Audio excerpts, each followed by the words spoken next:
I took the liberty to invite NICD, which was not one of the structures that they've moved in, because they've got expertise. NICD is a BSL-4 laboratory, meaning biosafety laboratory level 4. Most of the countries on our continent, they've got level 1 or 2, maybe 3, but we are the only ones with level 4, if I'm not mistaken, with Egypt also. I don't know any other country that is at that level. So we trust them, we call them in.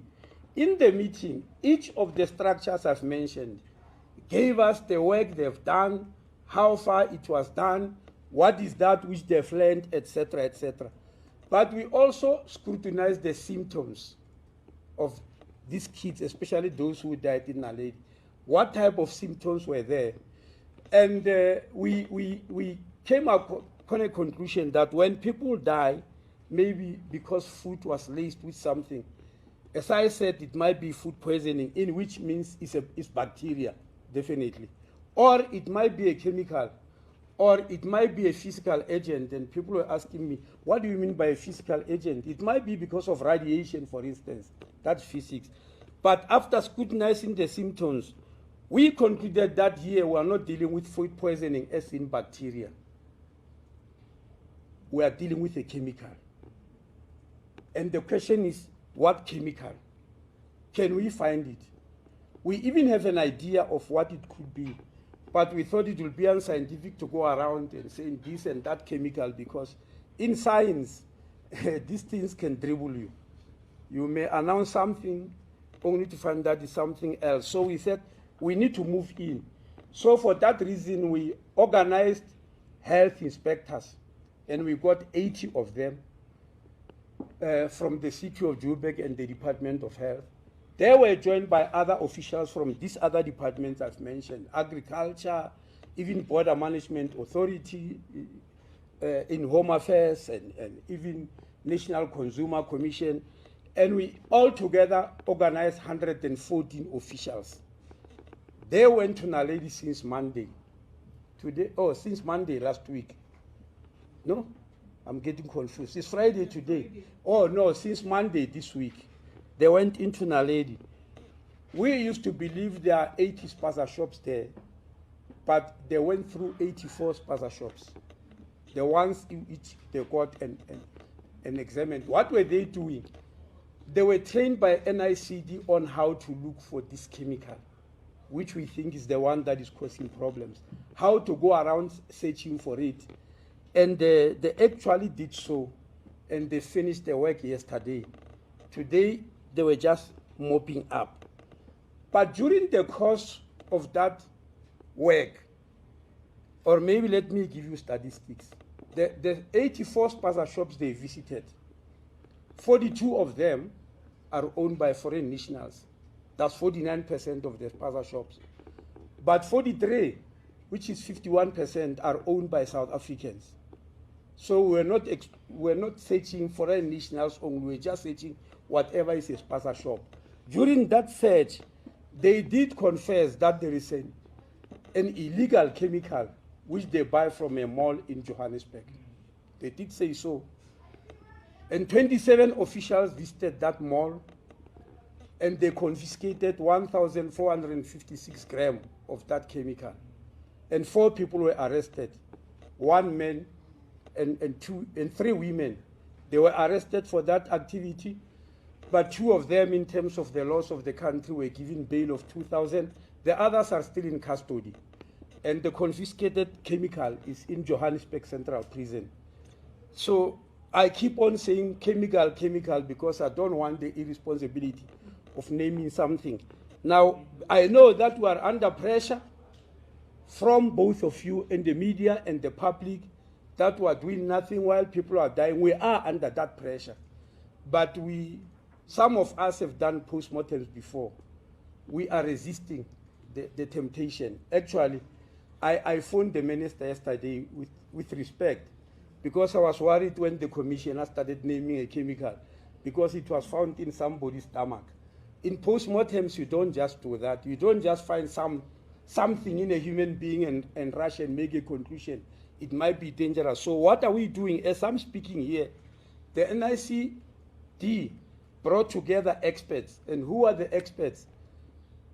chemical pathologists are there, forensic pathologists are there, epidemiologists are there, and some clinicians who specifically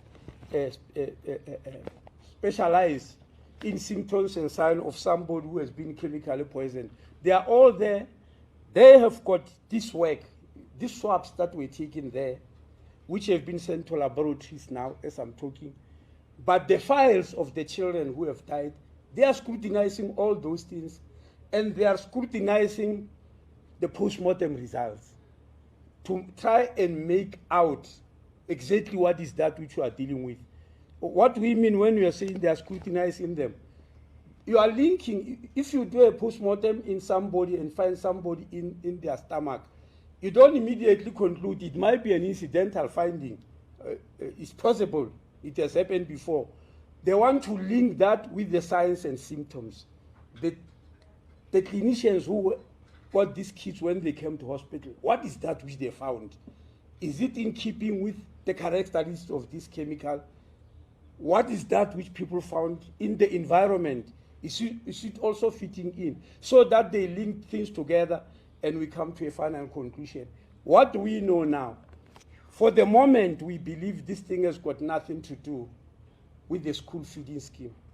We don't think the school nutrition program in our schools has got anything to do with this. More so, we already have evidence that the kids who got sick is not because they ate food at school. It's because they bought food at the gate outside the school, not inside the school. So for now, I'm saying for now, because we don't know what further investigations may show. Now, when you say, Shano, when you say illegal foreigners, I've already answered that. In Naledi, 49% of the shops are owned by them. The issue of repackaging of goods to change expiry date is one of the issues that we have marked. We are going to look for it, and I'll tell you why. And the issue of shop owners using some chemicals and all that, I've already told you that at least there are those who confessed about one and went to that mall in Johannesburg and it was found. But we'll give you further details after this analysis by experts, as I've said. The last thing I want to mention to you is this issue of Spaza shops. There is a belief that we haven't been doing anything for a long time. This issue was raised for the first time to me in August 2022, or officially, because people used to talk about it. It was officially raised by traditional leaders, because when I was a Minister of Home Affairs used to have 100 trucks that move around villages to get people take IDs, birth certificates, and all that. And I found that many villagers did not understand these issues. I had to go out with the trucks, and we have just increased the trucks by 120%. There were many. In every village I arrived, they said the traditional leader is calling you. When I go to the traditional crowd, they ask me about these things. What is the government saying about this? We see Spaza shops all over, run by people we don't know, who did not even report to us that they are here. Many of them complained. Then I said, this issue needs a solution. In February 2023, that's last year, when the president opened the House of Traditional Leaders, we knew that many traditional leaders will be there, contra lesa. I then took that opportunity. I invited the Minister of Cogta, the Minister of Small Business Development, and Salga. I said, let's sit with the traditional leaders to listen to this problem. We listened. At the end of the day, we found that there is cross lines about who is responsible for what in South Africa. For instance, many people, if they found something wrong being done by a foreign national, it's Home Affairs. Anything. Whether they find the foreign national urinating in the center of town, Home Affairs. Whether it's invading land, Home Affairs. Then I realized this is going to be a problem. And we agreed that, look, let's spend at least 2 days with all these stakeholders. Those 2 days were spent here in Beachwood. In October last year, all the houses of traditional leaders came, except all 7. In Gauteng and Western Cape, they don't have. Contra Lesa came, There's a new organization of traditional leaders called Rolesa. Out of municipalities, we invited only district because we didn't want really a mass meeting. So we invited districts, and out of the 52 districts, 36 attended for the whole 2 days. The metros, out of 8, 6 attended. All House of Traditional Leaders, as I said, attended. We then invited the Department of Trade, Industry and Competition, Small Business, Housing, then there was Home Affairs, there was COGTA. We spent the 2 days. At the end, one of our conclusions we made is that, we arrived at is that we are dealing here mostly with a problem of bylaws. Our municipalities applying bylaws. Whether you are opening a Spaza shop wrongly, or you are selling wrong things, or things get expired, but we said we are dealing with bylaws. And as we listened to the municipalities that were there, they were understanding bylaws differently. We then, in our resolution, said, number 1, the Minister of COGTA must develop a set of common bylaws which all municipalities must use pertaining to Spaza shops. In other words, they should get registered. In registering them, they must produce identification. If it is South African, it's fine. If it's a foreign national, there is identification, like a Section 22 permit, that's an asylum seeker permit, or a Section 24 permit, that is a refugee permit. They must produce those. If they produce documents, then the Spaza shop must get registered. And in registering it, we must also register them to pay tax. That's what we agreed on. Then we said, after it's registered, it means it's a legitimate Spaza shop now. Whether it's owned by a foreign national or a South African, it's legal. It's legal, to say. Then we said the Department of Health will then come in, and on the door of each Spaza shop, put a set of laws about what must happen. Number 1, for instance, we know that some of the Spaza shop owners sleep in there. That should not be happening. They cook in there. That should not be happening. They wash in there. That should not be happening. They even worship in there. We can't stop people from praying, but holding a church service is something different. So we said the Department of Health will do that.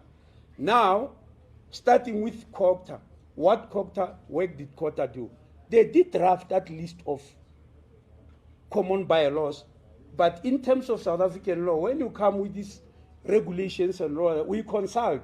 That's what our law says. So they consulted. In Home Affairs, then when they gave us the document, we had a 1-day workshop to see if that document does not contradict the immigration laws of the country. Then we went through it. Then they said they've sent it to SALGA municipalities to give input. When they put inputs come back, they will gazette. Unfortunately, this was overtaken by elections and changes that happens during elections.